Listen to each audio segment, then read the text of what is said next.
This is video dedicated for chapter number 12 which is Introduction to Microsoft PowerPoint। और इस particular video के अंदर हम चैप्टर 12 को कवर करेंगे और साथ ही साथ हम इसी वीडियो में एग्जामिनेशन पॉइंट ऑफ व्यू से बात करेंगे कि माइक्रोसॉफ्ट पावरपॉइंट के हवाले से कौन से ऐसे इम्पॉर्टेंट एरियाज़ हैं जिसको हमें एग्जामिनेशन पॉइंट ऑफ व्यू से लाजमी तौर पे कवर करके जाना है। ठीक है, सो स्टार्ट करेंगे। मैं एक जनरल ओवरव्यू दूंगा आपको। स्क्रीन पर पावरपॉइंट प्रेजेंटेशन नज़र आ रही है। मैं इस वक्त पावरपॉइंट 2019 का वर्जन इस्तेमाल कर रहा हूँ, बट ये काफ़ी हद तक सिमिलर है when we compare it to 2016। ठीक है, सो हम इस पर्टिकुलर वीडियो में entirely introduction to Microsoft PowerPoint की बात करेंगे। आपके चैप्टर 12 में जो कंटेंट्स हैं, जैसा कि introduction to PowerPoint, creating a new presentation, inserting and editing text based content, the office backstage view, printing and then chapter review.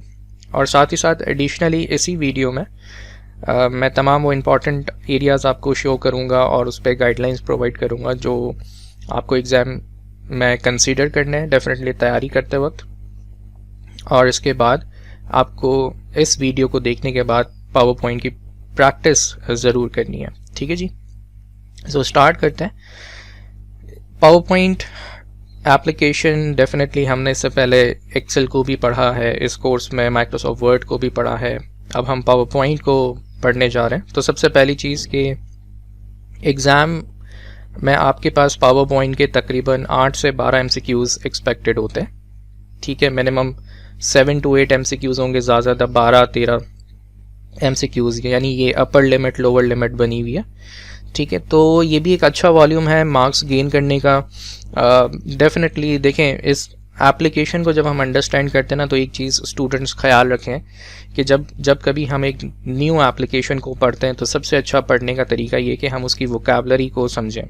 ठीक है, सो जिस तरह की टर्म्स और एब्रीविएशंस और नाम जिस तरह के हमने एक्सेल में इस्तेमाल किए हैं, वर्ड में किए हैं, अब यहाँ थोड़े से मुख्तलिफ हो जाते हैं क्योंकि एप्लीकेशन इंटायरली डिफरेंट है। तो यहाँ की जो टर्म्स होंगी वो डिफरेंट होंगी, यहाँ पर आपको जो कॉन्सेप्ट्स मिलेंगे वो डिफरेंट मिलेंगे। ठीक है, तो सबसे पहली चीज़ तो प्राइमरीली ये अंडरस्टैंड करें कि पावरपॉइंट प्रेजेंटेशंस पर एक अकाउंटेंट का या एक ऑडिटर का या एक चार्टर्ड अकाउंटेंट के कोर्स का पार्ट क्यों बनाया गया है? बिकॉज कि जब आप सीनियर पोजीशंस पर जाते हैं या जब आप आर्टिकलशिप की तरफ जाते हैं अपने इस CA की जर्नी में, तो definitely you have to sometimes present the key financial numbers in front of the management as well. ठीक है, तो ये तीनों एप्लीकेशंस बड़ी इंपॉर्टेंट हैं आपके कोर्स में। जैसे एक्सेल में आप एनालिसिस करते हैं, नंबर्स क्रंचिंग करते हैं। ठीक है, माइक्रोसॉफ्ट वर्ड में आप रिपोर्ट्स तैयार करते हैं। इसी तरह से जब ये दो चीज़ें होने के बाद जब आप प्रेजेंटेशन पॉइंट ऑफ व्यू की बात करें तो वो हम पावरपॉइंट को ही प्रेफर करते हैं। So PowerPoint is basically to communicate a message. ठीक है, और कम्युनिकेट किसको मैसेज करना है? क्लाइंट को करना है। ठीक है, so as an auditor, as an accountant, चाहे आप इस जर्नी में हो या आफ्टर क्वालिफिकेशन, पावरपॉइंट जो है वो हर ऑर्गेनाइजेशन में इस्तेमाल किया जाता है और अकाउंटेंट को इसकी फेमिलरिटी AFC के मॉड्यूल में ही दी जा रही है ताकि जब नेक्स्ट टाइम वो कैफ और इसके बाद के एग्ज़ाम्स में अपेयर हो तो उसको पता हो कि इस एप्लीकेशन का पर्पस क्या और उसको कैसे इस्तेमाल करना है।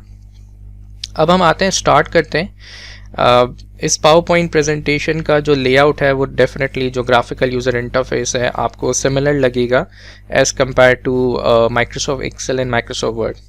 और कुछ चीज़ें माइक्रोसॉफ्ट एक्सेल और वर्ड में हमने जब गो थ्रू की हैं तो पावरपॉइंट में भी सेम है। जैसे मैं अगर आपको एग्जांपल दूं, होम टैब में अगर आपको ये फॉन्ट का ग्रुप थोड़ा सा ऑब्जर्व करें तो ये वही सेम, ऑलमोस्ट सेम है जो हमने एक्सेल और वर्ड में एक्सप्लोर किया है। इसी तरह से पैराग्राफ के ग्रुप में जो हमें ऑप्शंस या फीचर्स हमें नज़र आते हैं वो तीनों एप्लीकेशंस में सेम है। तो देखें, इस वीडियो में आपको एक चीज़ कंफर्म हो रही है कि अगर आपने एक्सेल, वर्ड और पावरपॉइंट किसी भी एप्लीकेशन में इन तमाम ग्रुप्स को अच्छी तरह से पढ़ा है तो आपको बहुत सारे फीचर्स का अंदाज़ा ऑलरेडी है। तो सवाल ये होता है कि फिर ये एप्लीकेशन डिफरेंशिएट कहाँ करती है, और वही हमारा मेन फोकस है क्योंकि वहीं से ही MCQs आपको ज़्यादातर पूछे जाएंगे आई कैप की तरफ से, ठीक है। इसी तरह से अगर आप इंसर्ट के टैब में देखें तो इंसर्ट के टैब में भी आपके पास एक ग्रुप मौजूद है टेबल्स का, जिस तरह से हमने वर्ड में देखा था, राइट। इमेजेस का ग्रुप है जिसमें आप स्क्रीनशॉट्स कैप्चर कर सकते हैं, इमेजेस को इंसर्ट कर सकते हैं अपनी लोकल हार्ड ड्राइव से, ठीक है। ये वही तमाम फीचर्स हैं जो मैं भी वो बता रहा हूँ जो सिमिलर हैं as compare to different applications. तो यहाँ पर भी उनका सेम काम है। हम चार्ट इंसर्ट कर सकते हैं, हम मुख्तलिफ़ किस्म के शेप्स को इंसर्ट कर सकते हैं इस पावर पॉइंट स्लाइड्स पे। इस तरह से हेडर एंड फूटर का जो कॉन्सेप्ट है, हेडर फूटर, बट हेडर और फूटर की जो विंडोज़ होंगी वो थोड़ी सी मुख्तलिफ होंगी यहाँ पर, क्योंकि हम स्लाइड्स पे हेडर फूटर अप्लाई कर रहे हैं तो डेफिनेटली हमें थोड़ा सा रिस्ट्रिक्ट होना पड़ेगा। हेडर फूटर हम एक्सेल में भी यूज़ कर सकते हैं, लेकिन वहाँ पर उसको अप्लाई करने का तरीक़ेकार डिफरेंट है। देखिए कॉन्सेप्चुअली तो सेम है, हेडर फूटर का जो कॉन्सेप्ट है वो तीनों एप्लीकेशंस में सेम रहेगा, लेकिन उसकी प्रैक्टिकल अप्रोच जो होती है वो मुख्तलिफ हो जाती है। यानी उसको इंसर्ट करने का तरीका, उसको एडिट करने का तरीका, उसको डिलीट करने का तरीका, और इन सब चीज़ों पे ग्रिप कब आती है, जब स्टूडेंट उन चीज़ों को एक्सप्लोर करे, उसकी प्रैक्टिस करे, राइट। मैं आपको वो ऑप्शंस भी बताऊंगा जिस पे आपको ख़ास फोकस करना है, और आने वाली पावर पॉइंट की वीडियोज़ के अंदर आपको मज़ीद डिटेल में अंदाज़ा हो जाएगा। इसी तरह से अगर हम डिज़ाइन के टैब को थोड़ा सा एक्सप्लोर करें तो इसमें हमें थीम्स नज़र आते हैं, राइट। और थीम्स जैसा कि हमने डिस्कस किया कि इन 4 कंपोनेंट्स की मदद से बनते हैं, colours, fonts, effects and background styles, right. इसी तरह से आप बैकग्राउंड स्लाइड का चेंज करना चाहें तो आपके पास फॉर्मेट बैकग्राउंड का ऑप्शन मौजूद है। स्लाइड साइज़ को अगर आप चेंज करना चाहें तो वो भी आपके पास मौजूद है। अब मैं इस वीडियो के फर्दर कुछ इंपॉर्टेंट पॉइंट्स ऐड करता जाऊंगा और मुझे उम्मीद है कि आप मुझे बड़े ध्यान से सुन रहे होंगे, और अगर आपको कोई पॉइंट नोट करना हो तो आप नोट कर लीजिएगा। जैसा कि मैं हर दफ़ा रिक्वेस्ट करता हूं कि आप मेरी वीडियो देखने के बाद इसी तमाम फीचर्स को 2 से 3 मरतबा हैंड्स ऑन ज़रूर करें, यानी आप अपनी पावर पॉइंट की एप्लीकेशन में उसको ओपन करके और स्टडी टेक्स्ट के पैटर्न को फॉलो करके उसको ज़रूर रीड आउट करें। दूसरी ख़ास चीज़, जो जितनी भी स्टडी टेक्स्ट में जितने चैप्टर्स के अंदर आपको डेफिनेशंस नज़र आती हैं उसको पढ़ें ज़रूर, उसका कॉन्सेप्ट ज़रूर लें, ठीक है, बिकॉज दे आर इम्पॉर्टेंट। अब तक जो हमने बात की है वो ये बात की है कि कौन कौन से फीचर्स सिमिलर हैं, ठीक है। अब कौन से फीचर्स सिमिलर नहीं हैं as compare to Excel and Word, और हमें पावर पॉइंट की एप्लीकेशन में MCQs पर जो फोकस करना होगा वो बेसिकली देखें, एक टैब हमारे पास मौजूद है ट्रांजिशंस का, ठीक है। अब मैं इस वीडियो में इसका ओवरव्यू दे रहा हूँ, मैं थोड़ा सा प्रैक्टिकली इसको अप्लाई भी करता चलूँगा कि ट्रांजिशंस एक किस्म का एनिमेशन ही होता है, लेकिन वो स्लाइड्स पर अप्लाई किया जाता है, ठीक है। यानी एक एनिमेटेड चीज़ ही आपको नज़र आएगी, लेकिन ट्रांजिशंस हमेशा स्लाइड्स के पर ही अप्लाई होती है। स्लाइड्स पर जो ऑब्जेक्ट्स होते हैं, ऑब्जेक्ट्स का मतलब क्या है, अगर स्लाइड पे मैंने कोई पिक्चर इंसर्ट की है, मैंने कोई चार्ट इंसर्ट किया है, मैंने कोई टेक्स्ट इंसर्ट किया, यानी जितनी भी चीज़ें स्लाइड के ऊपर मौजूद हैं, हाँ, उस पर ट्रांजिशंस नहीं होती हैं। ट्रांजिशन किस पे होती है, ट्रांजिशन का इफ़ेक्ट, आई होप आप समझ रहे हैं इस बात को, ट्रांजिशंस का इफ़ेक्ट स्लाइड पर होता है, ठीक है। अब मुख्तलिफ़ किस्म के एक्शंस हैं, जैसे आपको यहाँ पर एक्शंस नज़र आ रहे हैं, फेड है, पुश है, कट है, रिवील है, ठीक है। अब मैं आपको इसका एक डेमो करके दिखाता हूँ ताकि आपको इसी वीडियो में समझ में आ जाए कैसे काम करते हैं ट्रांजिशंस। लेट्स से मुझे एक ट्रांजिशन अप्लाई करनी है। अच्छा, मैं जब इस मेन्यू को ओपन करता हूँ तो there are 3 categories, subtle, exciting and dynamic content, ठीक है। और देखें हर ट्रांजिशन का एक नाम है। अब लेट्स सपोज मैं फेड पे जैसे क्लिक करता हूँ तो देखें आपको एक छोटा सा एनिमेटेड नज़र आया, एक एक्शन नज़र आ रहा है बेसिकली आपको स्लाइड पर, ठीक है। इस स्लाइड के ऊपर इस वक्त फेड अप्लाइड हुआ है जो कि हाईलाइटेड है यहाँ पर, ठीक है। और इस इफेक्ट के यानी इस ट्रांजिशन के कुछ इफेक्ट ऑप्शंस हैं, ये 2 ऑप्शंस हैं। ऐसा ज़रूरी नहीं है कि हर ट्रांजिशन के 2 ही इफेक्ट्स हों। लेट्स सपोज अगर मैं इस पर्टिकुलर स्लाइड पे स्प्लिट अप्लाई करता हूँ, आपको एक एक्शन नज़र आया, तो देखें ये जो स्प्लिट है ये 4 तरीक़ों से हो सकती है, वर्टिकल आउट, हॉरिजॉन्टल इन, हॉरिजॉन्टल आउट, वर्टिकल इन।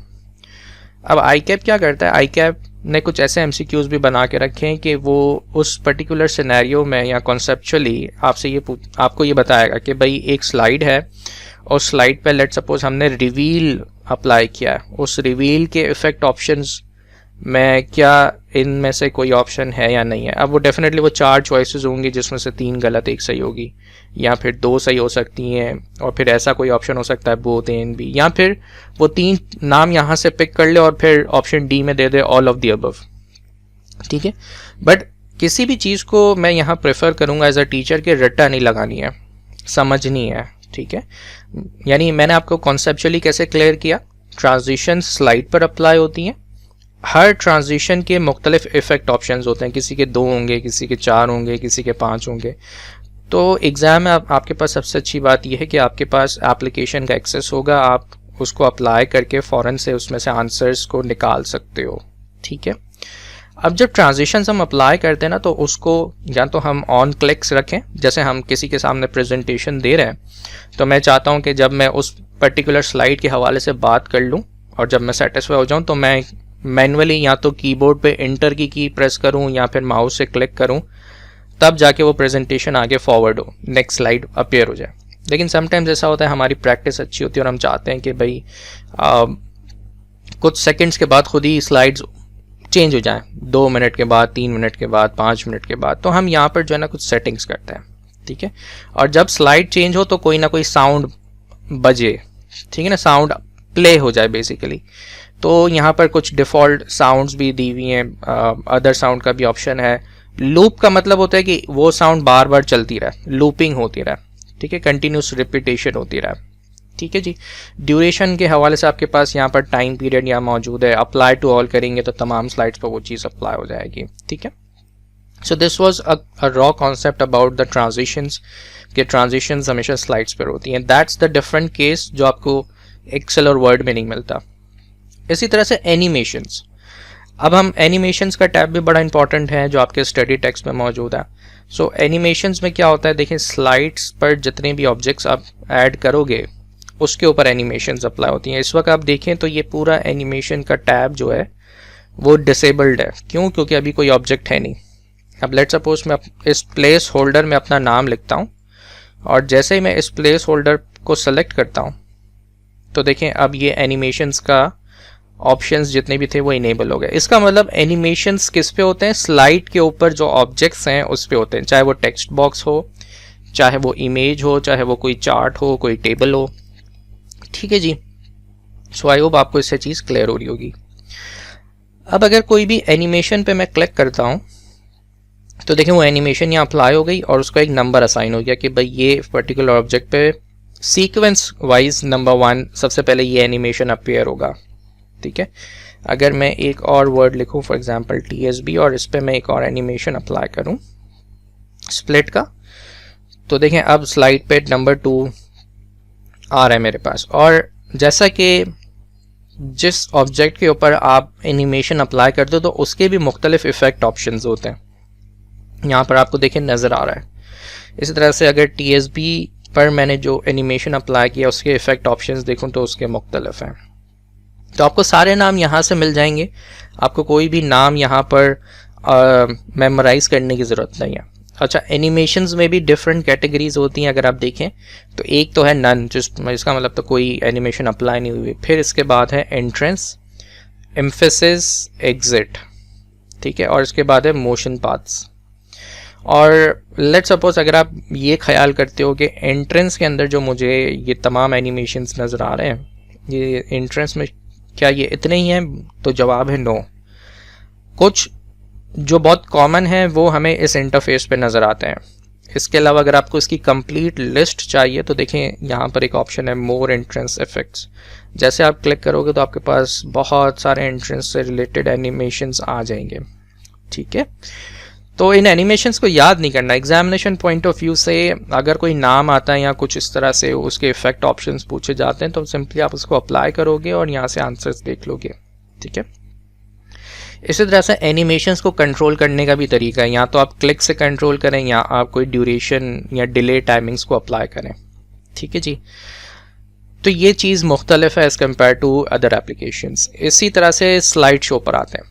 अब स्लाइड शो के अंदर भी हमारे पास बहुत सारी चीज़ें हैं, जैसे रिहर्स टाइमिंग। अगर आपको प्रैक्टिस करनी है किसी प्रेजेंटेशन को देने से पहले तो आप क्या करते हैं, रिहर्स टाइमिंग को स्टार्ट करते हैं, आपके पास एक टाइमर इनेबल हो जाएगा और आप प्रैक्टिस करते हैं, जिससे आपको ये अंदाज़ा होगा कि मैं जो चीज़ कम्युनिकेट करना चाह रहा हूँ, मैं जो प्रेजेंटेशन देना चाह रहा हूँ, वो मेरे टाइमिंग के हवाले से ठीक है या नहीं है।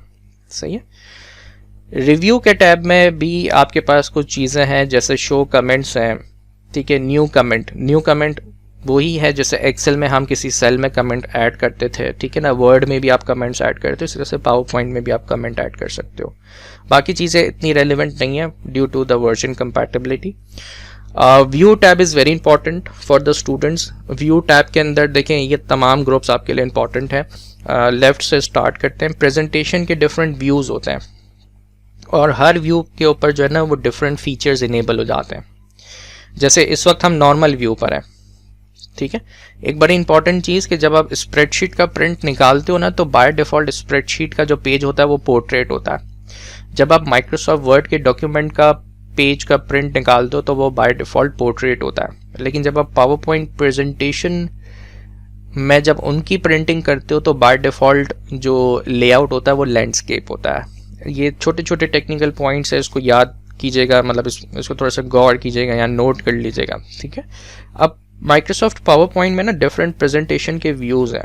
आउटलाइन व्यू है, स्लाइस सॉर्टर है, नोट्स पेज है, रीडिंग व्यू है। इस सबको हम आने वाली वीडियोस में बड़ा डिटेल में समझ रहे होंगे। अभी हम चैप्टर 12 की ओवरऑल बात कर रहे हैं। स्लाइड मास्टर है, slide master is very important area, ठीक है, जिसको अलग से कवर किया गया है कि स्लाइड मास्टर क्यों प्रिपेयर किया जाता है, स्लाइड मास्टर्स में कितनी तरह की स्लाइड्स आती हैं, उनका क्या काम है वहाँ पर, ठीक है। इसी तरह से hand out master, notes master, ये 3 मास्टर व्यूज़ हैं पावर पॉइंट के, ठीक है।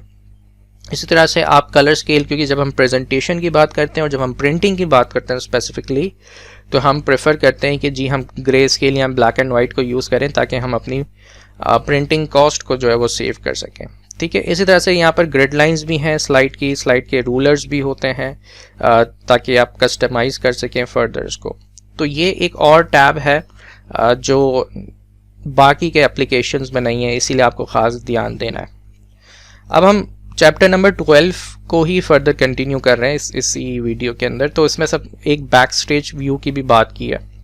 तो this is the backstage view when you click on file, जहाँ पर लेफ्ट साइड पर आपके पास एक मेन्यू होता है जहाँ पर आप तमाम फंडामेंटल काम करते हो।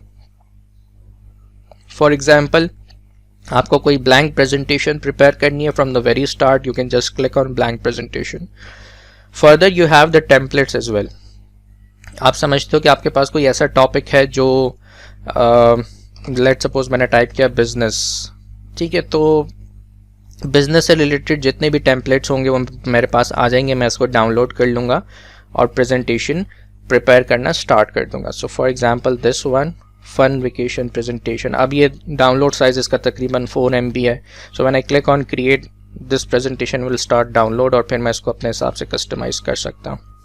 Then you have a option called open. आपने प्रीवियस जितनी भी प्रेजेंटेशंस बनाई होंगी उसके ऑप्शंस आ रहे होंगे and that is very much similar to Excel and Word, जहाँ जिस तरह से वहाँ पर हुआ करता था, ठीक है। इन्फो के अंदर आपके पास प्रेजेंटेशन प्रोटेक्शन से रिलेटेड कुछ चीज़ें मौजूद है। सिमिलर लाइक माइक्रोसॉफ्ट वर्ड में और एक्सेल में हमने देखा है कि encrypt with password is the same option. Add a digital signature. याद रखिएगा जितनी भी डिजिटल सिग्नेचर्स जो आप बैक स्टेज से अप्लाई करते हैं वो that are invisible signatures, that increases the authenticity and authority and the credibility of that particular document और प्रेजेंटेशन, ठीक है जी। Then you have the save option. Save का मतलब डेफिनेटली आप समझते हैं कि इस पर्टिकुलर प्रेजेंटेशन को सेव करना। अगर आपको कॉपी बनानी है इस करंट प्रेजेंटेशन की या किसी टेम्पलेट की तो आप इसको सेव एज करते हैं। Printing is an important area जो इस चैप्टर में कवर किया गया है। The first thing is that you select a printer, then you define number of copies, कितनी नंबर ऑफ कॉपीज़ आपको प्रिंट करनी है, ठीक है जी। थोड़े से चेंजेस होंगे as compare to Excel and Word. Print all slides, print current slides, या आप कस्टम रेंजेस डिफाइन करना चाहें तो वो भी कर सकते हैं। ये वाला पोर्शन बड़ा इंपॉर्टेंट है इसको समझना कि प्रिंट लेआउट इस वक्त मेरा जो सेट हुआ है प्रेजेंटेशन का, that is full page slide. You have an option of notes pages and outline pages. Sometimes देखें जब हम प्रेजेंटेशन को प्रिंट करते हैं ना तो उस वक्त हम ये कंसिडर करते हैं कि हम ये जो प्रिंट्स हैं प्रिंट आउट जो हमने निकाले हैं वो किसको डिस्ट्रीब्यूट करना है। अगर हम एक ऐसी ऑडियंस को डिस्ट्रीब्यूट करना चाहते हैं जो आप समझते हैं कि प्रेजेंटेशन के साथ साथ वो कुछ पॉइंट्स भी लिखना चाहेंगे पेपर्स के ऊपर, तो फिर हम नोट्स पेजेस पे जाते हैं। उसमें प्रेजेंटेशन की स्लाइड का प्रिंट भी होता है और साथ में कुछ लाइंस ड्रॉ हुई भी होती हैं, ठीक है, ताकि वो अपने नोट्स को यहाँ बना सकें, लिख सकें। अगर आपको ऐसा लगता है कि नहीं, आपकी ऑडियंस को सिर्फ प्रेजेंटेशन ही देनी है, तो आप फुल पेज स्लाइड्स पे भी जा सकते हैं। अच्छा, समटाइम्स ऐसा होता है कि प्रेजेंटेशन बहुत बड़ी होती है, ठीक है, और उसमें तकरीबन 30, 40, 50 स्लाइड्स होती हैं and you want to just save that space, ठीक है ना, बहुत ज़्यादा प्रिंटिंग नहीं करना चाहते, तो फिर आपके पास डिफरेंट तरह के हैंड आउट टाइप्स होती हैं कि भाई 4 स्लाइड्स हॉरिजॉन्टल प्रिंट करवानी है या 6 स्लाइड्स हॉरिजॉन्टल प्रिंट करवानी है, 9 स्लाइड्स वर्टिकल। अच्छा, ये तमाम जो है ना pre built hand out types मौजूद हैं, ठीक है। इसके अलावा कोई कस्टमाइजेशन नहीं है, means you need to select any one of that out of these available options, ठीक है जी। कोलैटेड अनकोलैटेड का मतलब मैं अगेन एक्सप्लेन कर देता हूँ। देखिए, अगर आपकी स्लाइड में आपकी बेसिकली इस प्रेजेंटेशन में 3 स्लाइड्स हैं और आप मल्टीपल सेट्स निकालते हैं, तो कोलैटेड में क्या होगा, पहले फर्स्ट सेट निकलेगा, फिर दूसरा, फिर तीसरा सेट निकलेगा। अनकोलैटेड में क्या होगा, अनकोलैटेड में एक पर्टिकुलर पेज मल्टीपल टाइम्स निकलेगा, फिर दूसरा पर्टिकुलर पेज मल्टीपल टाइम्स आएगा, एंड सो ऑन, ठीक है जी। एक्सपोर्ट पे जाएंगे तो एक्सपोर्ट किस तरह से आप करना चाहते हैं इस प्रेजेंटेशन को, आप इसकी वीडियो बनाना चाहते हैं, आप इसको as an animated GIF create करना चाहते हैं, या आप इसको कन्वर्ट करना चाहते हैं एज अ PDF। ऑप्शंस पे आप क्लिक करेंगे, सो आप एडवांस ऑप्शंस में जाके इनकी कस्टमाइजेशंस को भी चेंज कर सकते हैं। So these are primarily the backstage view. थोड़ा सा डिफरेंस है definitely as compare to the Excel and Word, but most of the options are similar, ठीक है जी।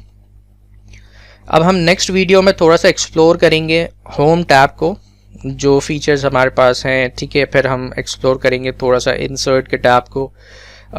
इस पर्टिकुलर वीडियो के अंदर मज़ीद मैं ये बताता चलूँ कि जैसे हम पावर पॉइंट के अंदर अब कोई वीडियो भी इंसर्ट कर सकते हैं, ऑडियो भी इंसर्ट कर सकते हैं, ठीक है, बट हर तरह की वीडियो नहीं आएगी इसमें। MP4 वीडियो आ सकती है, इसी तरह से ऑडियो में भी हमारे पास स्पेसिफिक टाइप्स होंगे जिसको हम इंपोर्ट कर सकते हैं अपनी पावर पॉइंट स्लाइड पर, ठीक है जी।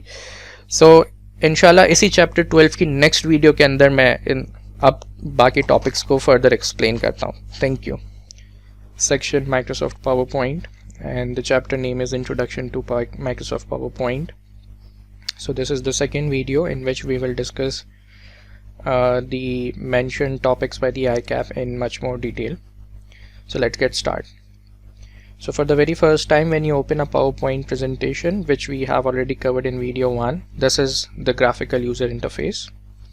और इस इंटरफेस में हम डिस्कस करेंगे जो आपके चैप्टर 12 का पार्ट है।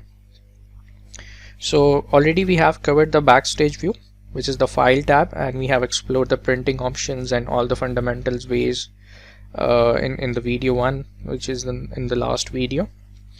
Now let's discuss this further.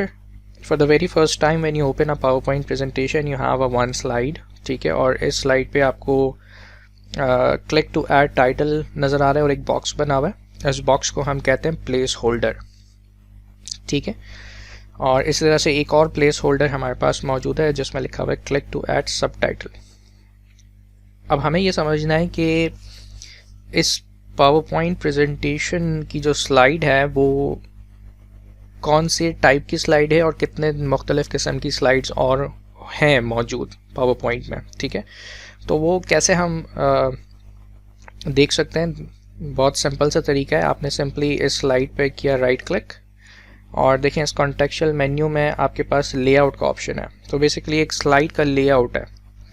By default आपके पास टाइटल स्लाइड का लेआउट इस वक्त मौजूद है जिसमें आपको 2 प्लेस होल्डर्स नज़र आ रहे थे, लेकिन अगर आप चेंज करना चाहते हैं इस लेआउट को तो आपके पास देखें मुख्तलिफ लेआउट्स मौजूद हैं, जिसमें से एक है two content, comparison, content with caption, blank, ठीक है। अब लेट्स से मैं एक और टाइप पे क्लिक करता हूँ which is called title and content.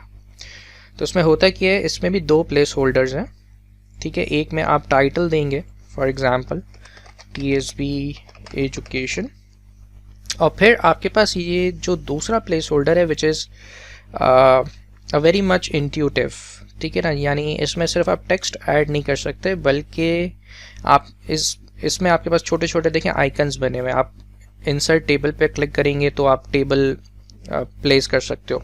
Otherwise आपको टेबल इंसर्ट करने के लिए इंसर्ट के टैब पर जाना होता है और फिर वहाँ से टेबल को सेलेक्ट करना होता है। तो आपके पास यहाँ डायरेक्ट ऑप्शन मौजूद है। इस तरह से आप डायरेक्टली यहाँ पर चार्ट पे क्लिक करके एक डिफ़ॉल्ट चार्ट इंसर्ट कर सकते हो, या आप स्मार्ट आर्ट ग्राफिक या कोई इमेज इंसर्ट कर सकते हो, ठीक है। तो हमने ये एक्सप्लोर किया कि एक पर्टिकुलर स्लाइड का एक लेआउट होता है और हमारे पास टोटल 9 डिफरेंट तरीक़ों के लेआउट्स मौजूद हैं, जिसमें से बाय डिफ़ॉल्ट कौन सा होता है, टाइटल स्लाइड वाला, ठीक है। अच्छा जी, फर्दर इसको कंटिन्यू करते हैं और ये देखते हैं कि इस चैप्टर 12 के अंदर हमारे लिए इंपॉर्टेंट चीज़ें क्या हैं, यानी एज अ स्टूडेंट आप जब आप MCQs को अटेम्प्ट करेंगे तो आपको किन चीज़ों का ख्याल रखना है। आप अपनी स्टडी टेक्स्ट को रेफ़र करेंगे और स्टडी टेक्स्ट के पेज नंबर 346 पे जब आप देखेंगे तो एक डेफिनेशन मौजूद है जिसको आपको पढ़ना है, और साथ ही साथ 1.2 जिसमें लिखा हुआ है practical uses for Microsoft power point, कि वो कौन कौन सी चीज़ें हैं जिसमें, या वो कौन सी एग्जाम्पल्स हैं जिसमें आप पावर पॉइंट को इस्तेमाल करते हैं। For example sales and marketing presentations, educations जिसमें यूनिवर्सिटीज़, एजुकेशनल इंस्टीट्यूट्स प्रेजेंटेशंस बनवाते हैं, इंटरनल मीटिंग्स, प्रोफेशनल ट्रेनिंग्स, या फिर आपको कोई फ़ोटो एल्बम या कोई स्लाइड शो अपने पर्सनल यूज़ के लिए बनाना है। तो ये तमाम यूजेजेस हैं जो आपको पढ़ने हैं, ठीक है। और सबसे इम्पॉर्टेंट जो इस स्टडी टेक्स्ट का पार्ट है which is on page number 347, बताता चलो मैं आपको, आप इस वीडियो के साथ अपनी स्टडी टेक्स्ट भी ओपन कर लें, वो बहुत इजी हो जाएगा आपको उसको रेफ़र करना।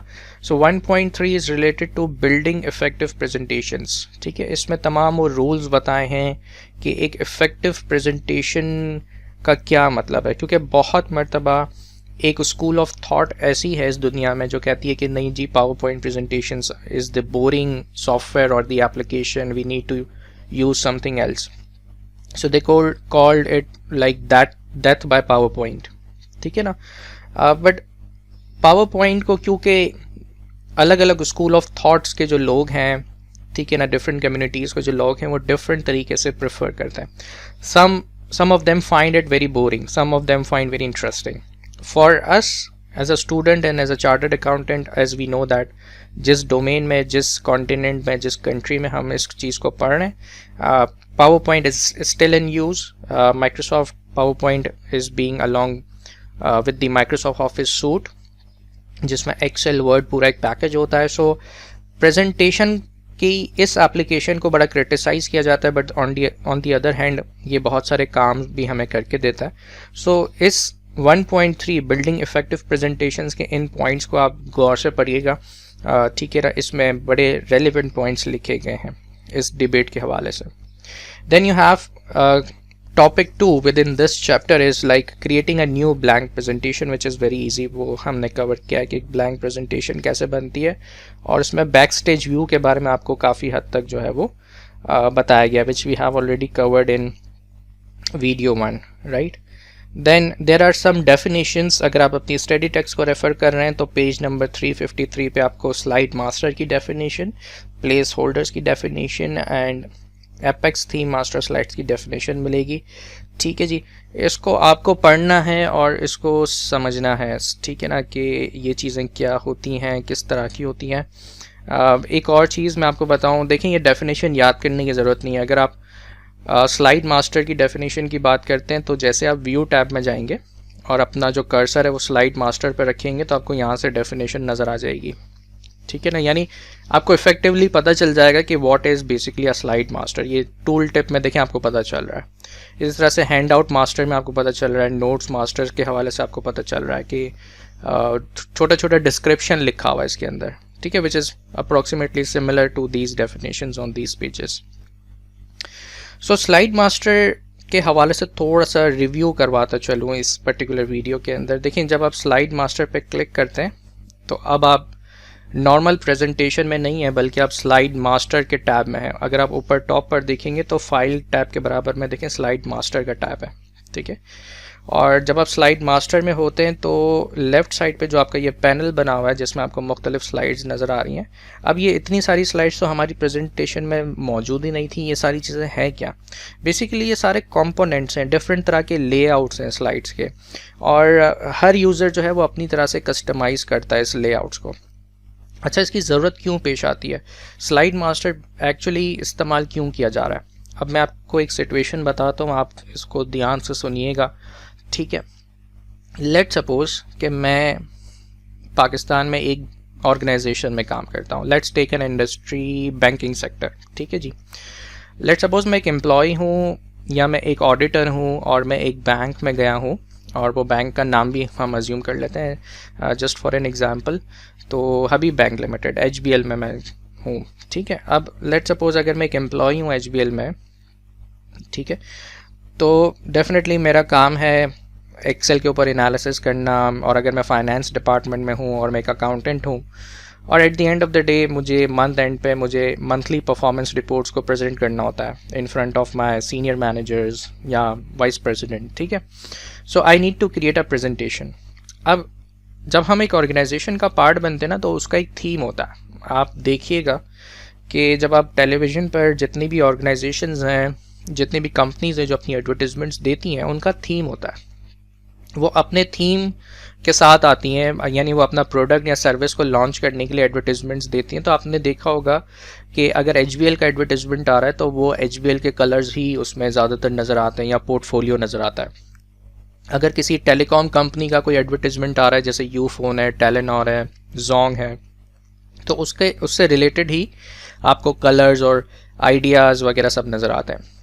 होता यह है कि जब हम प्रेजेंटेशन की बात करते हैं, और ख़ास तौर पे जब हम एक प्रैक्टिकल प्रेजेंटेशन की बात करते हैं ऑर्गेनाइजेशन के हवाले से, तो हर ऑर्गेनाइजेशन का अपना एक थीम सेट होता है, ठीक है।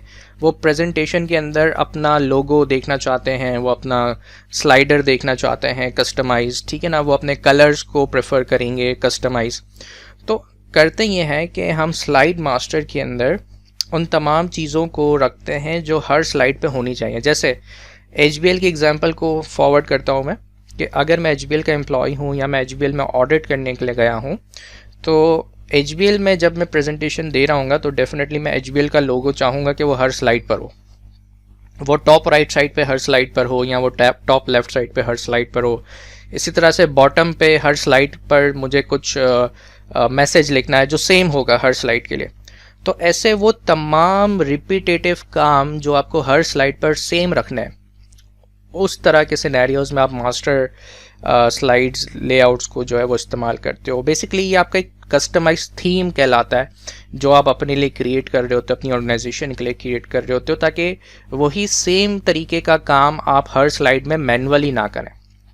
अब फॉर एग्जांपल अगर मैं फाइनेंशियल स्टेटमेंट्स की प्रेजेंटेशन दे रहा हूँ जिसमें हर स्लाइड पे एक डिफरेंट नंबर प्रेजेंट करना है, और मैं एक ऑर्गेनाइजेशन का पार्ट हूँ, ठीक है ना, तो हर स्लाइड पे जब मुझे ये चीज़ पता है कि मेरी इस प्रेजेंटेशन में 50 स्लाइड्स होंगी, 60 स्लाइड्स होंगी, 70 स्लाइड्स होंगी, और हर स्लाइड पे मुझे कुछ चीज़ें फ़िक्स रखनी है, तो उन चीज़ों को फिक्स करने के लिए आप वन टाइम स्लाइड मास्टर में एडिटिंग या कस्टमाइजेशन करते हो, and that carry forward in all the slide when you insert a new slide in a presentation, ठीक है। सो स्लाइड मास्टर पे जब आप क्लिक करते हो तो आप यहाँ देख सकते हो, आई होप आपको एग्जांपल समझ में आ गई होगी। सो स्लाइड मास्टर में हम एक पर्टिकुलर थीम का इंतखाब कर सकते हैं, उसमें कलर, फॉन्ट्स एंड इफेक्ट्स को चेंज कर सकते हैं, बैकग्राउंड स्टाइल्स को चेंज कर सकते हैं, या अगर हम चाहें तो किसी भी लेआउट, स्लाइड लेआउट के अंदर कोई चीज़ों को ऐड करके मैनुअली वन टाइम, और जब हम इसको क्लोज कर देंगे तो वो चीज़ें जो हमने स्लाइड मास्टर व्यू में ऐड की थी वो यहाँ हर स्लाइड में हमेशा मेरे पास एडेड नज़र आएंगी इस पर्टिकुलर प्रेजेंटेशन में, ठीक है जी। सो ये प्राइमरीली काम है स्लाइड मास्टर का। अगर हम बात करें इस चैप्टर 12 की फर्दर, तो इसमें फिर पर्टिकुलरली आपको जो इम्पोर्टेंट जो चीज़ों का ख्याल रखना है, और मैं चाहता हूँ कि मैं ये कोशिश करूँ कि मैं इस वीडियो को इस तरह से बनाऊँ कि मैं आपको मोटिवेट करूँ कि आप इस वीडियो को देखने के बाद प्रैक्टिस करेंगे और अपनी स्टडी टेक्स्ट को फॉलो करेंगे बेसिकली, ठीक है। That's the motive. तो देखें, कुछ प्राइमरीली ऑप्शंस देख लेते हैं जो आपके चैप्टर 12 में है। ऑलरेडी हमने इसको तो प्रेफर किया था पिछली एप्लीकेशंस में लाइक एक्सेल एंड वर्ड कि जी आपके पास फॉन्ट का एक ग्रुप होता है जिसमें आपके पास डिफरेंट फॉन्ट स्टाइल्स होते हैं, डिफरेंट तरह के साइजेस आप कस्टमाइज कर सकते हैं, सुपर स्क्रिप्ट, सब स्क्रिप्ट, स्ट्राइक थ्रू, हाईलाइट कर सकते हैं, फॉन्ट का कलर चेंज कर सकते हैं। फर्दर अगर हम इस पर्टिकुलर फॉन्ट डायलॉग विंडो को ओपन करते हैं तो हम यहाँ देख सकते हैं कि फर्दर हमारे पास कौन कौन से ऑप्शंस मौजूद हैं।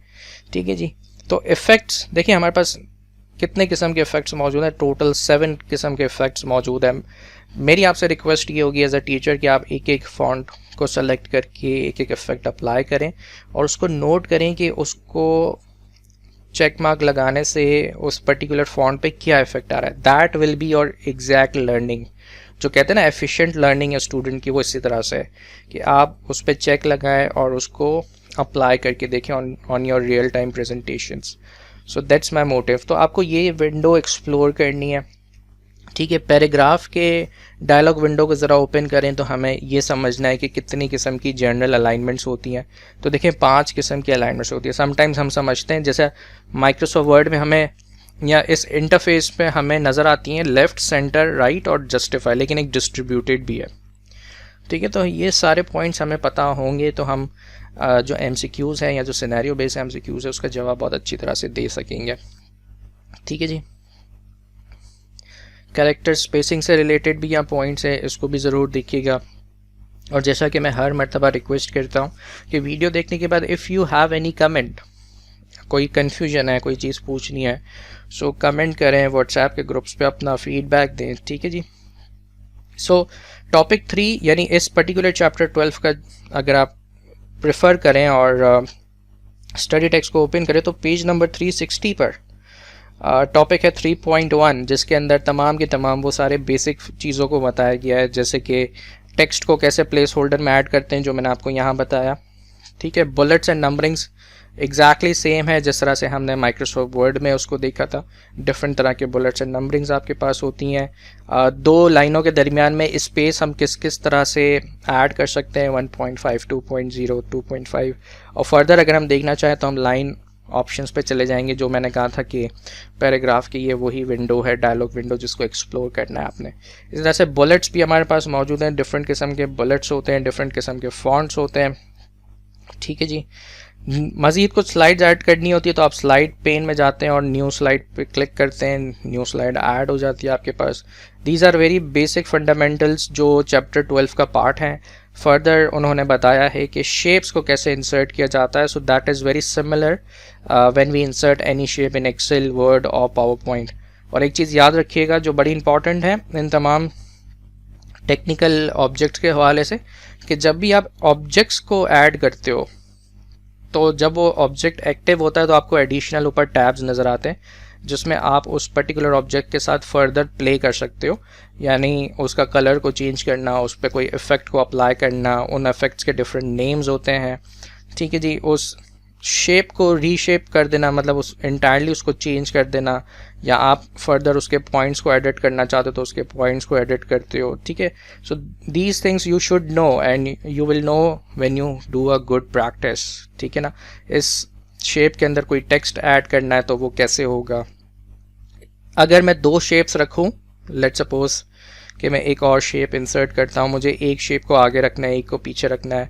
सो फॉर एग्जांपल मैं इस बॉक्स को बैकवर्ड लेकर जाना चाहता हूं तो मैं सेंड टू बैक करूंगा। ठीक है जी, तो इस तरह के ये सारे फीचर्स हमें पता होने चाहिए। रोटेशन के हवाले से हमें ये नॉलेज होनी चाहिए कि कितनी किस्म की रोटेशंस हमारे पास यहाँ मौजूद है। मोर रोटेशन ऑप्शंस पे जाएंगे तो आपको और ऑप्शंस पता चलेंगे। ठीक है, 2 ऑब्जेक्ट्स को आपस में ठीक से अलाइनमेंट करना है तो अलाइनमेंट की कितनी टाइप्स हमारे पास आप देख सकते हैं मौजूद है। सो व्हेन यू क्लिक, जब आप प्रैक्टिकली इस पर क्लिक करना स्टार्ट करेंगे यू विल गेट थ्रू के हाँ जी ये सारी चीज़ें तो हमें टीचर ने वीडियो में बताई हैं, एक्सप्लोर करके दिखाई हैं। नाउ इट्स आवर पार्ट कि हम कितना उसको एक्सप्लोर करके जाते हैं।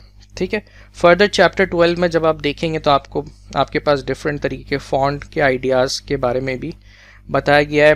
फ़ॉन्ट से रिलेटेड डिफरेंट केस होते हैं, sentence case, lower case, upper case, के स्मॉल लेटर्स को कैपिटल करना, कैपिटल को स्मॉल करना, या एक्सचेंज कर लेना, स्मॉल कैपिटल हो जाए, कैपिटल स्मॉल हो जाए। ठीक है ना, इस तरह के फीचर्स का इसमें जिक्र किया गया है।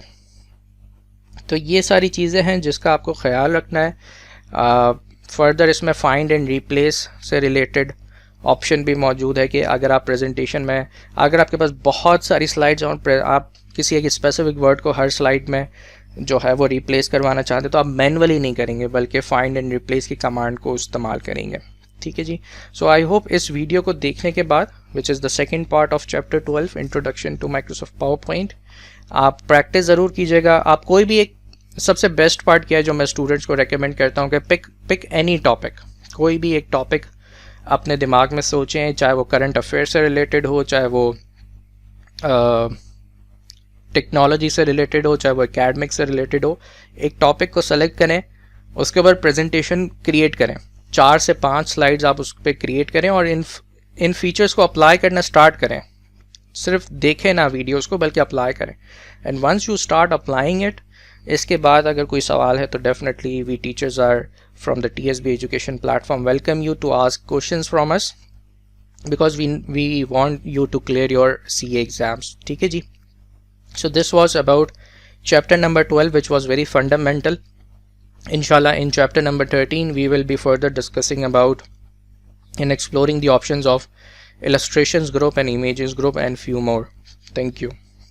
We are starting this first video which is related to chapter number 13, that is based on using visual aids in presentation.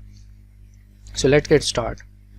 इस चैप्टर नंबर 13 में, जो कि माइक्रोसॉफ्ट पावर पॉइंट का टेक्निकली सेकंड चैप्टर है और आपकी स्टडी टेक्स्ट के लिहाज से चैप्टर 13 है, जो कि पेज नंबर 395 से स्टार्ट होता है, विजुअल एड्स को कैसे इस्तेमाल किया जाए प्रेजेंटेशंस में। और इसके जो कंटेंट्स हैं, जो इंपॉर्टेंट एरियाज़ हैं जो आपको इस चैप्टर नंबर 13 में फॉलो करने हैं, that is tables, images, illustrations, media में आपके पास वीडियो और ऑडियो दोनों इंक्लूडेड है। तो हम इन चीज़ों को डिस्कस करते हैं वन बाय वन। बहुत इजी है chapter number 13, but MCQs point of view से इस चैप्टर से भी MCQs आते हैं, तो इसको गौर से सुनना है। और साथ ही साथ इस वीडियो के अंदर एक और इंटरेस्टिंग सा लर्निंग रिसोर्स मैंने आपके लिए ऐड किया है जो आपको फॉलो करना है इस वीडियो के बाद लाजमी तौर पर। ठीक है, तो वो लर्निंग रिसोर्स मैं आपको बताऊँगा, ठीक है, जो आपको बहुत ही ज़्यादा एक अच्छा एडवांटेज देगा मेरी इन वीडियोस के साथ साथ और मेरे इंस्ट्रक्शंस के साथ। जो अगर आप अपनी स्टडी टेक्स्ट ओपन करें और इस वीडियो को साथ साथ फॉलो करते जाएं, तो आपके पास स्टडी टेक्स्ट में पेज नंबर 396 पर सबसे पहला पॉइंट है इंट्रोडक्शन का, जिसमें उन्होंने बताया है कि इस particular chapter using visual aids in presentation में 4 चीज़ें हैं: tables, images, illustrations and media. Tables में उन्होंने बताया कि कैसे टेबल को क्रिएट किया जाता है पावर पॉइंट पे, या हम दूसरी एप्लीकेशन से टेबल्स को ला सकते हैं, जस्ट लाइक माइक्रोसॉफ्ट वर्ड और एक्सेल। ठीक है, और फिर उनको मॉडिफाई कर सकते हैं जब हम डिज़ाइन और लेआउट टैब्स में जाके फर्दर अगर टेबल्स में फर्दर कस्टमाइजेशन करना चाहें। इसी तरह से इमेजेस जो आपको इंसर्ट के टैब पर इलस्ट्रेशंस का जो ग्रुप है उसमें, और इमेजेस का एक पर्टिकुलर ग्रुप है, तो उसमें इमेजेस हम कैसे इंसर्ट कर सकते हैं स्क्रीनशॉट्स के हवाले से बताया गया है। ठीक है जी। और फिर इलस्ट्रेशंस में स्मार्ट आर्ट है, चार्ट्स हैं, इनको कैसे पावर पॉइंट प्रेजेंटेशन में ऐड किया जाता है। इसके अलावा शेप्स भी है इलस्ट्रेशंस का पार्ट, ग्राफ्स भी है इलस्ट्रेशन का पार्ट। फिर लास्ट में मीडिया का एक सेक्शन है जिसमें किस तरह से हम वीडियोस या ऑडियो को ऐड कर सकते हैं अपनी पावर पॉइंट प्रेजेंटेशन में और उनके हवाले से कौन से ऑप्शंस अवेलेबल हैं। तो स्टार्ट करते हैं। सबसे पहले टेबल्स की बात करेंगे। Inserting a table is very easy in power point presentation slide. आपके पास टेबल का ऑप्शन जो अवेलेबल होता है वो इंसर्ट के टैब में अवेलेबल होता है। ठीक है जी। और आप देखें तो इस विंडो में आपके पास डिफरेंट मल्टीपल ऑप्शंस हैं। या तो आप टेबल को ड्रॉ कर सकते हैं, ठीक है जी, या आप इंसर्ट टेबल में जाके नंबर ऑफ़ रॉज और नंबर ऑफ़ कॉलम्स को डिफ़ाइन करेंगे तो आपके पास स्लाइड पर टेबल इंसर्ट हो जाएगा। या आप इस प्रीव्यू जो आपको ये ग्रिड लाइंस नज़र आ रही है, आप अपना कर्सर होवर करेंगे तो ऑटोमेटिकली आपको बैक एंड पे लाइव प्रीव्यू के ज़रिए टेबल इंसर्ट होता हुआ नज़र आएगा ऑन द स्लाइड। एक और तरीका है Excel spreadsheet, this is called embedded. ठीक है, यानी एक्सेल की स्प्रेडशीट के थ्रू भी आप इस पर्टिकुलर पावर पॉइंट स्लाइड पर टेबल इंसर्ट कर सकते हैं। तो जैसे मैं एक्सेल स्प्रेडशीट पर क्लिक करूँगा, आपके पास एक इंटरफेस ओपन हो जाएगा एक्सेल से रिलेटेड, और वो भी टेबल का काम करेगा। फर्दर इस वीडियो में डिस्कस किया गया है कि अगर आपके पास माइक्रोसॉफ्ट वर्ड में ऑलरेडी एक टेबल मौजूद है तो सिंपली आपको उसको सेलेक्ट करना है, कॉपी करना है और यहाँ आकर स्लाइड पर पेस्ट कर देना है। सिमिलरली अगर एक्सेल में ऑलरेडी हमारे पास सेल्स होते हैं, हम एक रेंज को सेलेक्ट करें, कॉपी करें, पेस्ट करें पावर पॉइंट स्लाइड पे, तो वो भी पेस्ट हो सकता है। तो एक्सटर्नल सोर्सेज से भी हम ला सकते हैं टेबल्स को, और विद इन दिस एप्लीकेशन भी क्रिएट कर सकते हैं। ठीक है जी। सो मीनवाइल ये ऑप्शन हमारे पास इनेबल होता है, हम इसको देखते हैं। तो हम इंसर्ट करेंगे एक टेबल थ्रू एक्सेल स्प्रेडशीट। ठीक है जी। एक्सेल स्प्रेडशीट पर जैसे मैं क्लिक करूँगा तो देखिए आपके पास ऑटोमेटिकली पावर पॉइंट, इस वक्त आप पावर पॉइंट प्रेजेंटेशन में ही हैं, लेकिन आपको लेआउट कैसा नज़र आ रहा है, आपको रिबन्स नज़र आ रहे हैं सारे, वही एक्सेल के। दिस इज कॉल्ड एम्बेडेड, कि आपने अलग से एक्सेल की एप्लीकेशन को ओपन नहीं किया, बल्कि प्रेजेंटेशन, पावर पॉइंट प्रेजेंटेशन के अंदर रहते हुए ही स्लाइड के ऊपर आप इस वक्त एज एन एक्सेल स्प्रेडशीट उस टेबल को इस्तेमाल कर रहे हैं, और वो तमाम ऑप्शंस जो आपके पास नॉर्मली एक्सेल में होते हैं वो विद इन पावर पॉइंट आपके पास इनेबल हो गए। और जैसे ही आप इस स्लाइड के किसी भी वाइट एरिया, ब्लैंक एरिया पे क्लिक करेंगे, आप बैक टू उस पावर पॉइंट प्रेजेंटेशन में आ जाएंगे। So this is called application को अलग से ओपन नहीं करना पड़ा, बल्कि हमने with in the application embedded दूसरी एप्लीकेशन को कॉल करके उससे टेबल क्रिएट करवाया। ठीक है जी। अब ये तो थे टेबल्स को विद इन पावर पॉइंट कितने ऑप्शंस हैं जिससे हम क्रिएट कर सकते हैं। ठीक है जनाब। इसके अलावा माइक्रोसॉफ्ट वर्ड में आपको कोई टेबल नज़र आता है, आप वहाँ से कॉपी करेंगे, पेस्ट करेंगे, और ये चीज़ आपको उस वक्त समझ में आएगी जब आप खुद प्रैक्टिस करेंगे इस वीडियो को देखने के बाद, मेरे इंस्ट्रक्शंस को फॉलो करने के बाद। एंड आई वांट कि आप ट्राई करें खुद से कि कैसे इस पर काम किया जाता है। नेक्स्ट आपके पास इस चैप्टर नंबर 13 के अंदर जो इम्पॉर्टेंट टॉपिक है वो इमेजेस के ग्रुप का है। स्क्रीनशॉट, ये चीज़ मैंने लास्ट वीडियोस में कवर की थी। देखें स्क्रीनशॉट्स लेना अब बड़ा आसान हो गया है इन एप्लीकेशंस में, लेकिन आप उस एप्लीकेशन का स्क्रीनशॉट ले सकते हैं जो आपके टास्क बार पे मिनिमाइज नहीं है, एक बात याद रखिएगा। ठीक है। और इस स्क्रीन क्लिपिंग का क्या मतलब है, जब आप स्क्रीन क्लिपिंग पे क्लिक करते हैं तो इसका मतलब ये होता है कि इस करंट टास्क बार पे जो दूसरी एप्लीकेशन इसके साथ ओपन है उसका स्पेसिफिक पार्ट आप चाहते हैं एज अ स्क्रीनशॉट, क्योंकि जनरली क्या होता है स्क्रीनशॉट पूरी विंडो का या पूरी एप्लीकेशन का आ जाता है, आपको समटाइम्स कुछ स्पेसिफिक पार्ट को कैप्चर करना है, सब पूरी इंटायर एप्लीकेशन को नहीं। ठीक है जी। तो उस सूरत हाल में आप स्क्रीन क्लिपिंग का इस्तेमाल करते हैं। Let me close this window. ठीक है जी। सो आई होप ये चीज़ क्लियर हो गई होगी। स्क्रीन क्लिपिंग का मतलब कि आप एक क्विक स्नैपशॉट लेते हैं एक पर्टिकुलर स्क्रीन के पार्ट का, ठीक है जी, और अपने इस पावर पॉइंट प्रेजेंटेशन स्लाइड पर ऐड कर देते हैं। पिक्चर्स, देखें पिक्चर्स के हवाले से ये समझिएगा, जब आप पिक्चर्स पे जाते हैं तो आप एक ऑनलाइन पिक्चर्स भी ला सकते हैं जिसमें बैकएंड पे माइक्रोसॉफ्ट बिंग का सर्च इंजन इस्तेमाल होता है। अदरवाइज़ आप लोकल हार्ड ड्राइव में जहाँ भी इमेज मौजूद है तो मैं उस इमेज को इंसर्ट करवा सकता हूँ। फॉर एग्जांपल एक इमेज मैंने इंसर्ट करवाई। ठीक है। अब ये इमेज का थोड़ा सा टेक्निकल एस्पेक्ट समझिएगा। जब आप एक इमेज इंसर्ट करवाते हैं अपनी लोकल हार्ड ड्राइव से तो बेसिकली आप उसको इंपोर्ट कर रहे हैं। अगर इसका साइज़ बड़ा है, फॉर एग्जांपल अगर इसका साइज़ 10 MB का है तो आपकी पावर पॉइंट स्लाइड प्रेजेंटेशन का साइज़ भी बढ़ जाएगा। ठीक है जी। और साथ ही साथ क्योंकि ये एक ऑब्जेक्ट है तो जब आप इस पर क्लिक करते हैं तो आपके पास फॉर्मेट का एक टैब आता है और ऊपर आपके पास इस इमेज से रिलेटेड बहुत सारे ऑप्शंस हैं।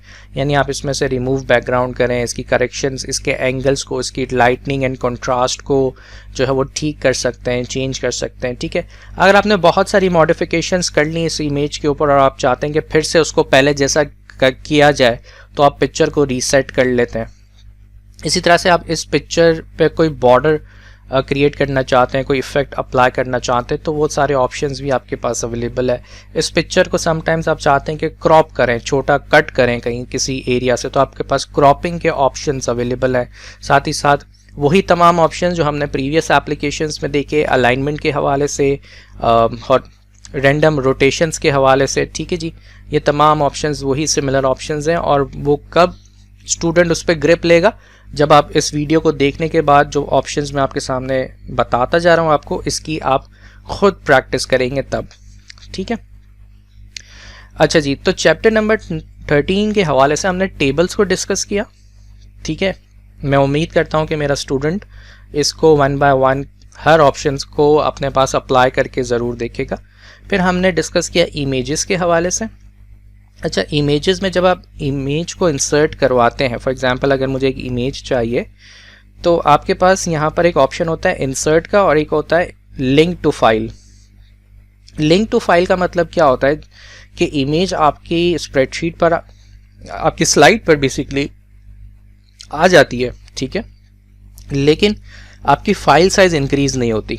जब आप एक इमेज को as a link image insert करते हैं तो उसका साइज इंक्रीज नहीं होता उस प्रेजेंटेशन का, क्योंकि वो लिंक है, वो डायरेक्टली इंपोर्ट नहीं हुई है। लेकिन इस बात का ख्याल रखें कि अगर उस ओरिजिनल लोकेशन से वो इमेज रिमूव हो जाती है, डिलीट हो जाती है, तो फिर आपको प्रेजेंटेशन में वो इमेज नज़र नहीं आएगी, क्योंकि वो लिंक इमेज थी। तो समटाइम्स ये आइडिया प्रेफर किया जाता है कि अगर लोकेशन एक ही है जहाँ पर सारी इमेजेस को स्टोर करके रखा है और हम प्रेजेंटेशन का साइज़ नहीं बढ़ाना चाहते, तो हम इमेजेस को लिंक करते हैं। अदरवाइज़ ज़्यादातर सिनेरियोज ऐसे भी हैं कि जहाँ हम इमेज को लेकर आते हैं और हम फाइल साइज पर फिर कंट्रोल नहीं होता, ठीक है। अब ऐसा ऑप्शन, फॉर एग्जांपल मैं इमेज ले आया लेकिन मुझे किसी को ईमेल करना है या मुझे इसका साइज़ रिड्यूस करना है, तो हमारे पास एक और ऑप्शन होता है कंप्रेस पिक्चर्स का, जहाँ पर हम ये बताते हैं कि जी हमें क्योंकि ये ईमेल करना है तो उसका रेजोल्यूशन कम से कम हो जाए, या हमें इसको प्रिंट करना है तो उसका रेजोल्यूशन कम से कम हो जाए। हम उसका डिफ़ॉल्ट रेजोल्यूशन इस्तेमाल नहीं करते क्योंकि वो साइज़ ज़्यादा कर देता है, ठीक है जी। इसके अलावा आपके पास दो चीज़ें और हैं इस चैप्टर के हवाले से। एक है smart art. Smart art basically graphic presentation है विजुअली कम्युनिकेट करने की किसी इंफॉर्मेशन को, और उसके मुख्तलिफ किस्में हैं। For example list, process, cycle, hierarchy, relationship, ठीक है। यानी ये कॉम्बिनेशन ऑफ शेप्स है जो एक इंफॉर्मेशन को इफ़ेक्टिवली और एफिशिएंटली कम्युनिकेट करने का ज़रिया है। तो अगर आप किसी भी फॉर एग्जांपल स्मार्ट आर्ट को ऐड करें, लेट्स सपोज मैं एक स्मार्ट आर्ट, हायरार्की वाला स्मार्ट आर्ट ऐड कर रहा हूँ, तो सबसे इंपॉर्टेंट चीज़ जो आपको as a student, as examination point of view से कंसिडर करनी है कि देखें ये भी एक ऑब्जेक्ट है, स्मार्ट आर्ट भी एक ऑब्जेक्ट है, और जब आप स्मार्ट आर्ट पे एक्टिव होते हैं तो उसमें भी बहुत सारे टूल्स हैं जो आपको एक्सप्लोर करने हैं ताकि आप MCQs का सही आंसर दे सकें। तो जब आप क्लिक करते हैं इस स्मार्ट आर्ट पे तो आपके पास दो टैब्स आते हैं, डिज़ाइन एंड फॉर्मेट, ठीक है। आप इसको एक्सप्लोर करें कि मज़ीद आपके पास कौन कौन सी चीज़ें मौजूद हैं, ठीक है, ताकि आपको कन्फ्यूजन ना हो जब आप सिनेरियो बेस या टेक्निकल MCQs को अटेम्प्ट कर रहे हो, ठीक है। अगर कोई स्टिल सवाल है तो वो आप मुझसे पूछ सकते हैं इस वीडियो के एंड में कमेंट्स में लिखकर, ठीक है जी। स्मार्ट आर्ट देखा हमने। अच्छा, चार्ट्स। अब क्योंकि हमारे पास डेटा कैसे हम बनाएंगे, एक्सेल में तो हमारे पास डेटा होता था, हम फिर चार्ट को सेलेक्ट करते थे। चार्ट बेसिकली एम्बेडेड है यहाँ पर। जैसे मैं चार्ट पे क्लिक करूँगा तो आप देखें सबसे पहले वो आपको कहेगा कि कौन सी टाइप आपको सेलेक्ट करनी है। फॉर एग्जांपल अभी अगर हम कॉलम चार्ट को सेलेक्ट करते हैं डिफ़ॉल्ट, तो मेरे पास इस स्लाइड पर एक कॉलम चार्ट बना होगा, साथ ही साथ एक्सेल की स्प्रेडशीट भी ओपन होगी जो कि एम्बेडेड है इसमें, ठीक है जी। तो आप देख सकते हो स्क्रीन के ऊपर कि ये एक्सेल की शीट है मेरे पास, इसमें कुछ नंबर्स हैं। नंबर्स में जब चेंज करूँगा तो डेफिनेटली ये बार्स वगैरह भी चेंज हो जाएंगे। और साथ ही साथ अगेन एक और इम्पॉर्टेंट चीज़, क्योंकि आपने एक ऑब्जेक्ट इंसर्ट किया है, ठीक है, आपने ये एक ऑब्जेक्ट इंसर्ट किया, तो इसके हवाले से भी दो टैब्स इनेबल हो गए हैं, डिज़ाइन और फॉर्मेट। इसमें भी बहुत सारे ऑप्शन हैं जो आपको एक्सप्लोर करना है। अब अगेन एक सवाल हो सकता है स्टूडेंट की तरफ से कि सर इतना डिटेल में तो स्टडी टेक्स्ट में भी नहीं। अगर आप स्टडी टेक्स्ट को भी गो थ्रू करेंगे ना तो इन चैप्टर्स में से इन टॉपिक्स को ज़रूर ऐड किया, लेकिन हर एक पॉइंट को नहीं बताया। लेकिन एक बात याद रखिएगा, देखें जब आप ICAP के एग्जामिनेशंस पे बैठते हैं ना, तो वंस ICAP ने जिस टॉपिक को ऐड कर दिया है तो उसका स्कोप ज़्यादा होता है कि वो आपसे उस टॉपिक के हवाले से किसी भी एंगल से बात कर सकता है। सो IT के पेपर की सबसे बेस्ट टेक्निक जो मैं अपने स्टूडेंट्स को देता हूँ वो ये देता हूँ कि जी अगर आपको पेपर पास करना है ना तो don't stick to the study text. आपको अपने टीचर की बात ज़रूर माननी है, और वो ये माननी है कि जो चीज़ें मैं आपको यहाँ गाइड कर रहा हूँ उस वो सिनेरियो बेस्ड और टेक्निकल एमसीक्यूज़ के लिहाज से आपको बहुत हेल्प आउट करेंगी। तो once you insert an object, आप देखेंगे आपको फर्दर कौन से टैब्स नज़र आते हैं उसमें, और उनको ओपन करें, उनको एक्सप्लोर करें, उनको देखें कि उन पे क्लिक करने से क्या हो रहा है, और उस इम्पैक्ट को अपने पास एक अलग से नोटपैड में या किसी रजिस्टर में नोट कर लें। ठीक है, तो आप प्रैक्टिस करते जाएं इन ऑप्शंस की, और आप वीडियो के आखिर में TSB एजुकेशन के प्लेटफॉर्म पे कमेंट्स में लिखें या व्हाट्सएप ग्रुप पे आप मुझे फीडबैक दें। ठीक है, अब मैं आपके लिए एक चैप्टर नंबर 13 से रिलेटेड और इवन चैप्टर 12 और 14 से related for the power point section में एक बहुत अच्छा लर्निंग रिसोर्स ऐड करता हूँ। इसको आपको ज़रूर फॉलो करना है प्लीज़। ठीक है जी, देखें एक वेबसाइट आपके सामने मैंने ओपन की है। इस वेबसाइट का URL आप नोट कर लीजिएगा। आप जब इस URL को ओपन कर लेंगे, इस लिंक को ओपन करेंगे, तो आपके पास ये पेज ओपन हो जाएगा पावर पॉइंट 2016, और जब आप स्क्रॉल डाउन करेंगे तो आपके पास एक सेक्शन है मोर ऑब्जेक्ट्स का। इसमें आपके पास आर्टिकल है with the video and exercise file, inserting videos, inserting audio, tables, charts, smart art graphics, और यही तो आपका चैप्टर नंबर 13 है ICAP की स्टडी टेक्स्ट का। तो इसका मतलब अगर आपने ये 5 टॉपिक्स पढ़ लिए, ठीक है, और इन 5 टॉपिक्स को आपने प्रैक्टिस कर लिया विद देयर एक्सरसाइज फाइल्स, तो आपका चैप्टर 13 कंप्लीट हो जाएगा। सिमिलरली अगर आप रिव्यू एंड कोलैबोरेटिंग पे आएँ तो उसमें रिव्यूइंग प्रेजेंटेशंस और कस्टमाइज योर प्रेजेंटेशन में आपके पास slide master view, rehearsing and recording your presentation, this is important. अगर आपने इसकी प्रैक्टिस कर ली तो इसका मतलब आपने चैप्टर नंबर 14 जो है वो कवर कर लिया है। तो चैप्टर नंबर 13 के हवाले से मैंने आपको बता दिया। ये सारी लर्निंग रिसोर्सेज हैं। मैंने 1 बाय 1 लिंक्स भी ओपन किए हैं। जब आप ओपन करेंगे तो आप इसका इंट्रोडक्शन रीड करेंगे, आप इसकी वीडियो को प्ले ज़रूर करेंगे, ज़रूरी। ठीक है, आप इस आर्टिकल को गो थ्रू करेंगे 1 बाय 1, वीडियो को कैसे इंसर्ट किया जाए, कैसे कस्टमाइज़ किया जाए, ये सारी चीज़ें इसमें बताई गई हैं। और सबसे अच्छी चीज़ कि बिल्कुल आप आर्टिकल के एंड में आएंगे तो आपके पास एक चैलेंज मौजूद है। इस प्रैक्टिस प्रेजेंटेशन को आप डाउनलोड करेंगे, इस वीडियो को आप डाउनलोड करेंगे, और जो चैलेंज इन्होंने कहा है आप इसे फॉलो करेंगे।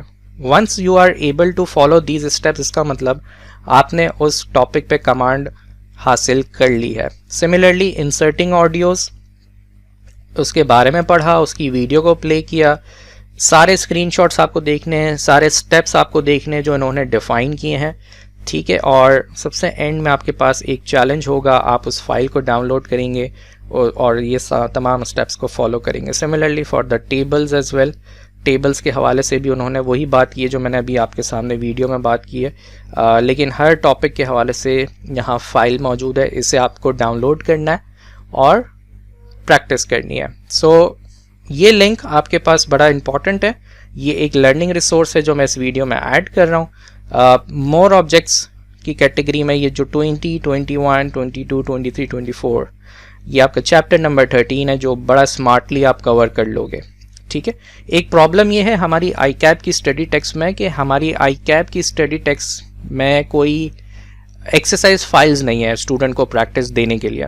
तो ICAP की तरफ से एक थोड़ा सा प्रॉब्लम ये हुआ है कि उन्होंने किताब तो बड़ी अच्छी लिखी है लेकिन उन्होंने प्रैक्टिस फाइल्स नहीं दी जिससे एक कॉन्फिडेंस आ सके स्टूडेंट्स में। तो उसी गैप को फिल करते हुए मैं अपनी वीडियोस में इन लर्निंग रिसोर्सेज को स्टूडेंट के सामने बताता हूं ताकि वो अच्छे से MCQs के लिए प्रिपेयर हो सके, ताकि उनको सिनेरियोज भी समझ में आए और इनको टेक्निकल चीज़ें भी समझ में आए। ठीक है, सो आई होप इस लर्निंग रिसोर्स से आप भरपूर फ़ायदा उठाएंगे और इसी तरह से आपका ये चैप्टर नंबर 13 बहुत ही आसान तरीके से कंप्लीट हो जाएगा।